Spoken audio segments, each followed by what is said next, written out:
This is Joanna Connor. And you're listening to Talking Blues.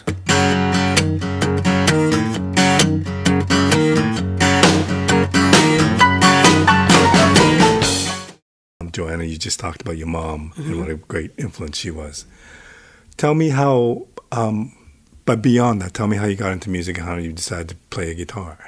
Well, you know, it's funny. I was born in Brooklyn, New York, and it's for whatever reason I can remember things very early in my life. And Louis Armstrong, you remember Hello, Dolly? I used to try to sing like Louis Armstrong, and when I looked on like the internet when that was, I was 2 years old, and I remember it vividly in that apartment trying to sing like that. So music captured me from earliest consciousness, I imagine.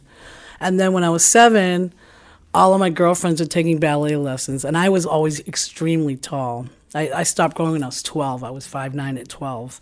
So I was a little awkward. Well, I probably needed ballet lessons, but anyway, my mom was like, well, instead of ballet lessons, I got you this. And it was a classical guitar, like a Sears classical guitar, of course. Like Sorry, and did you have any interest in guitars? No. Okay. I mean, I loved music. I used to sing all the time and dance and pretend I was on stage and had a mic and whatever. But no, I was like, guitar, you know. So I studied for like 2 years, you know, basic and then classical. And then I quit for a long time.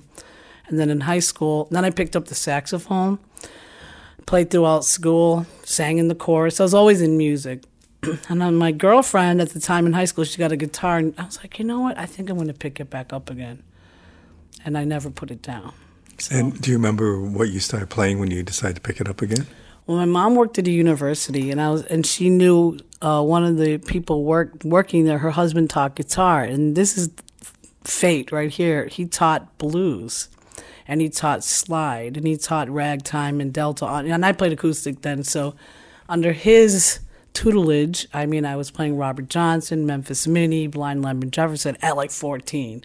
Well, like everybody else is like, I was a freaking weirdo, to be honest with you. So, but did you connect with that music immediately? I loved it. Yeah, I mean, I always loved blues-based rock a lot. I loved the Stones. I loved Zeppelin, the Yardbirds. I mean, they were a little before my time in a way, because by that time it was, let me think, Boston and bands like that in high school. But I loved that blues-based rock, and I was a Stones fanatic. So, of course, I read about them, and it's like, oh, Muddy Waters, that's what they named themselves after a song. So I was like, okay, yeah, I could get on board with this. And he really exposed me to things I would have never known about. So it was a wonderful twist of fate.